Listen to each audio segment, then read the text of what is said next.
ನಮಸ್ಕಾರ ವೀಕ್ಷಕರೇ, as TV ಕನ್ನಡಕ್ಕೆ ಸ್ವಾಗತ. ನಾನು ನಿಮ್ಮ ಎನ್ಕೆ. ಶ್ರಮಜೀವಿ ಬೀದಿ ಬದಿ ವ್ಯಾಪಾರಿಗಳು ಸಂಘಟಿತರಾಗಿ ತಮ್ಮದೇ ಹಣಕಾಸು ಸಂಸ್ಥೆ ಸ್ಥಾಪನೆ ಮಾಡಿಕೊಂಡು ಸಾಲ ಸೌಲಭ್ಯ ಪಡೆದು ವ್ಯಾಪಾರ ವಹಿವಾಟು ನಡೆಸಿಕೊಂಡು ಆರ್ಥಿಕ ಸ್ವಾವಲಂಬಿಗಳಾಗುವಂತೆ ಬಿಜೆಪಿ ಮುಖಂಡ ಎಸ್.ಪಿ. ಚಿದಾನಂದ್ ರವರು ಸಲಹೆ ನೀಡಿದರು. ಅವರು ನಗರದ ಕೆಆರ್ ಬಡಾವಣೆಯಲ್ಲಿ ಭಾನುವಾರ ಶ್ರಮಜೀವಿ ಬೀದಿ ಬದಿ ವ್ಯಾಪಾರಿಗಳ ಸಂಘದ ವತಿಯಿಂದ ಹಮ್ಮಿಕೊಳ್ಳಲಾಗಿದ್ದ ಶ್ರೀರಾಮನವಮಿ ಕಾರ್ಯಕ್ರಮದಲ್ಲಿ ಮಾತನಾಡಿ, ಬೀದಿ ಬದಿ ವ್ಯಾಪಾರಿಗಳು ತಮ್ಮ ನಿತ್ಯದ ವ್ಯಾಪಾರದ ಬಂಡವಾಳಕ್ಕಾಗಿ ಮೀಟರ್ ಬಡ್ಡಿಯವರ ಮೊರೆ ಹೋಗುತ್ತಿರುವುದು ಗೊತ್ತಿದೆ. ದೈನಂದಿನ ದುಡಿಮೆಯ ಬಹುಪಾಲನ್ನು ಬಡ್ಡಿ ಕೊಟ್ಟುಕೊಂಡು ಸಂಕಷ್ಟ ಅನುಭವಿಸುತ್ತಿದ್ದಾರೆ. ಆದ್ದರಿಂದ ತಮ್ಮದೇ ಹಣಕಾಸು ಸಂಸ್ಥೆ ಸ್ಥಾಪಿಸಿಕೊಳ್ಳುವುದು ಒಳ್ಳೆಯದು ಎಂದು ತಿಳಿಸಿದರು. ಈ ಸಂದರ್ಭದಲ್ಲಿ ರಾಜ್ಯಾಧ್ಯಕ್ಷರಾದ ಎಂ ಗೋಪಿರವರು ಮಾತನಾಡಿ, ರಸ್ತೆ ಬದಿಯಲ್ಲಿ ವ್ಯಾಪಾರ ಮಾಡುವ ನಿತ್ಯ ಅನುಭವಿಸುತ್ತಿರುವ ಯಾತನೆಯನ್ನು ಮನಗೊಂಡು ಇವರನ್ನು ಸಂಘಟಿಸಿ ಶಕ್ತಿ ತುಂಬಿ ನೆರವಾಗಬೇಕು ಎನ್ನುವ ಕಾರಣಕ್ಕೆ ಈ ಸಂಘಟನೆಯನ್ನು ಸ್ಥಾಪನೆ ಮಾಡಿದ್ದು, ಸಂಘಟನೆಯು ರಾಜ್ಯ ವ್ಯಾಪ್ತಿ ವಿಸ್ತರಣೆಗೊಂಡಿದೆ ಎಂದು ತಿಳಿಸಿದರು. ಈ ಸಂದರ್ಭದಲ್ಲಿ ಶ್ರಮಜೀವಿ ಬೀದಿ ಬದಿ ವ್ಯಾಪಾರಿಗಳ ಸಂಘದ ಎಲ್ಲ ಪದಾಧಿಕಾರಿಗಳು ಹಾಜರಿದ್ದರು. ಚೆನ್ನಾಗಿ ಗೊತ್ತು. ನಾನು ಕೂತ್ಕೊಂಡು ಎಲ್ಲರಿಗೂ ಅಬ್ಸರ್ವ್ ಮಾಡ್ತಿದ್ದೆ. ನಿದ್ದೆಂದೆಲ್ಲ ಆಚೆ ಬನ್ನಿ. ಯಾಕಂದ್ರೆ ಈ ಸಂಘ ಏನೋ, ಈ ಸಂಸ್ಥೆ ಏನೋ, ನಾನು ಬೆಳಗ್ಗೆ ಸುಮಾರು ಜನ ನೀವು ಕೇಳ್ಬಿಟ್ರಿ. ನಿದ್ದೆಯಿಂದ ಆಚೆ ಬಂದಿದ್ರೆ ಅಂತ ಅಂತೀರಾ. ಸ್ವಲ್ಪ ಜೋರಾಗಿ ಮಾತಾಡ್ತೀನಿ. ಯಾಕಂದ್ರೆ ಇದು ನೀವು ನಿಮ್ಮ ಊರಿಗೆ ಹೋಗ್ತೀರಾ, ನಿಮ್ಮ ಊರಿಗೆ ಹೋದಾಗ ಪೋಸ್ಟಿಂಗ್ ಕಾರ್ಡ್ ಹೋಗ್ತೀರಾ. ಪೋಸ್ಟಿಂಗ್ ಕಾರ್ಡ್ ಆದಾಗ ನಿಮ್ಮನ್ನು ಯಾರೋ ID ಕಾರ್ಡ್ ಕೇಳಕ್ ಹೋದಾಗ ಈ ಸಂಘ ಏನು, ಈ ಸಂಸ್ಥೆ ಅಂತ ಎಷ್ಟೋ ಜನ ಗೊತ್ತಿಲ್ಲ. ಇವಾಗ ನೀವು ಹೋಗಿ ಅವರಿಗೆ ತಿಳಿಸಿ ಹೇಳಬೇಕು.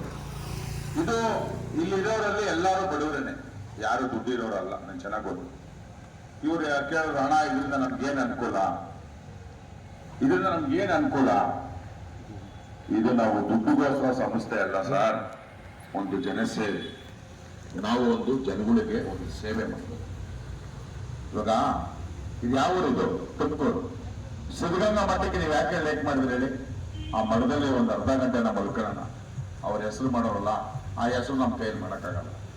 ಬಟ್ ಸ್ವಲ್ಪ ನಾವು ಮಾಡೋಣ, ಸ್ವಲ್ಪ ನಾವು ಒಂದು ಸೇವೆ ಮಾಡೋಣ ಅಂತೇಳಿ ಈ ಸಂಸ್ಥೆ ಕರ್ನಾಟಕ ರಾಜ್ಯ ಶ್ರಮಜೀವಿ ಬೀದಿ ವ್ಯಾಪಾರ ಸಂಘ, ಅಂದ್ರೆ ಫುಟ್ಪಾತ್ ಅಲ್ಲಿ ಯಾರು ವ್ಯಾಪಾರ ಮಾಡ್ತಾರೋ ಅದ್ರ ಸಂಸ್ಥೆ. ಈ ಮೋಲ್ಡ್ ಅಂಗಡಿ, ಈ ಶೀಟ್ ಅಂಗಡಿ ಅವ್ರಿಗೆಲ್ಲ ಲೈಸೆನ್ಸ್ ಕೊಡಂಗಿಲ್ಲ.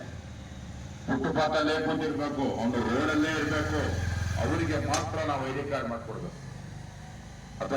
ಮಾತಾಡಲ್ಲ. ಯಾಕೆಂದ್ರೆ ಪಾಪ 3:30 ಆಗೈತೆ, ಕಾಯ್ತಾ ಇದ್ದೀರಾ ಎಲ್ಲರೂ.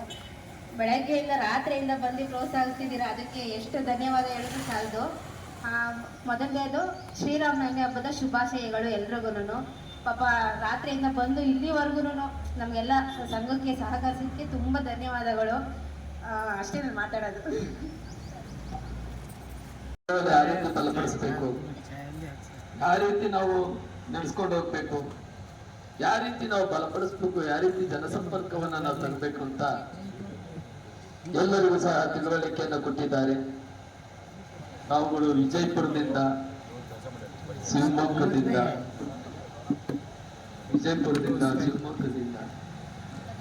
ಗದಗದಿಂದ, ಹಾವೇರಿ, ಕರ್ನಾಟಕ ರಾಜ್ಯ ಶ್ರಮಜೀವಿ ಸಂಘದ ರಾಜ್ಯಾಧ್ಯಕ್ಷರ ಅಧ್ಯಕ್ಷತೆಯಲ್ಲಿ ಯಶಸ್ವಿಯಾಗಿ ಇವತ್ತಿನ ರಾಮನವಮಿ ಪ್ರಯುಕ್ತ ನೂತನ ಪದಾಧಿಕಾರಿಗಳಿಗೆ ಆಯ್ಕೆ ಮಾಡುವುದರ ಮುಖಾಂತರ ನಿಮಗೆಲ್ಲದೂ ಒಳ್ಳೆಯದಾಗುತ್ತದೆ. ಇವತ್ತಿನ ವಿಷಯ ಏನಪ್ಪ ಅಂದರೆ, ನೂತನ ಪದಾಧಿಕಾರಿಗಳಿಗೆ ನಾವು ಏನು ಆದೇಶ ಪ್ರಮಾಣ ಕೊಟ್ಟಿರ್ತೀವೋ ನೀವು ಅದನ್ನು ಕರ್ತವ್ಯ ನಿಷ್ಠೆಯಿಂದ ನೀವು ಎಲ್ಲ ಪ್ರತಿಯೊಬ್ಬರು ವಿಸಿಟಿಂಗ್ ಕಾರ್ಡ್ ಮಾಡಿಸ್ಕೊಳ್ಳಿ. ತಾಲೂಕ್ ಲೆವೆಲು, ಹೋಬಳಿ ಲೆವೆಲಿಗೆಲ್ಲ ಪೋಸ್ಟಿಂಗ್ ಎಲ್ಲ ಕೊಡಿ. ಅವರು ವಿಸಿಟಿಂಗ್ ಕಾರ್ಡ್ ಎಲ್ಲ ಮಾಡಿಸ್ಕೊಳ್ಳಿ. ಎಲ್ಲೆಲ್ಲಿ ಚಿಲ್ಲರೆ ಅಂಗಡಿಗಳು ಇರ್ತಾರೆ, ಎಲ್ಲೆಲ್ಲಿ ರಸ್ತೆ ಬೀದಿ ವ್ಯಾಪಾರಿಗಳು, ನಗರ, ಪಟ್ಟಣ, ಪಂಚಾಯಿತಿ, ಹಳ್ಳಿಯಲ್ಲೆಲ್ಲೂ ಚಿಲ್ಲರೆ ಅಂಗಡಿ ವ್ಯಾಪಾರಿಗಳಲ್ಲೂ ಇದ್ದೇ ಇರುತ್ತೆ. ಅದು ನಾವು ಮನವರಿಕೆ ಮಾಡಿಕೊಡ್ಬೇಕು. ನಿಮ್ಮ ಮನವರಿಕೆ ಮಾಡಿಕೊಡ್ಬೇಕು ಅಂದರೆ ಪ್ರತಿಯೊಬ್ಬರು ವಿಸಿಟಿಂಗ್ ಕಾರ್ಡ್ ಮಾಡಿಸ್ಕೊಡ್ಬೇಕು. ನೀವು ಕೊಡಲಿಲ್ಲ ಅಂದರೆ ಪ್ರತಿ ಹಳ್ಳಿಗೂ, ಎಲ್ಲ ಜಿಲ್ಲೆಗೂ, ಎಲ್ಲ ತಾಲೂಕು ನಾನೇ ಬಂದು ಕೊಟ್ಬಿಡ್ತೀನಿ, ನನ್ನದೇ ವಿಸಿಟಿಂಗ್ ಕಾರ್ಡು. ನಾವು ನಿಮಗೆ ಒಳ್ಳೇದಾಗಲಿ, ಮುಂದಕ್ಕೆ ಜನ ಸಂಪಾದನೆ ಮಾಡ್ಕೊಂಡು ಮುಂದಕ್ಕೆ ನಮ್ಮಂಗೆ ಮುಂದುವರಲಿ ಅಂತ ನಿಮಗೆ ನಾವು ಅರ್ಥಗರ್ಭಿತವಾಗಿ ವಿಷಯವನ್ನು ತಿಳಿಸಿರ್ತೀವಿ.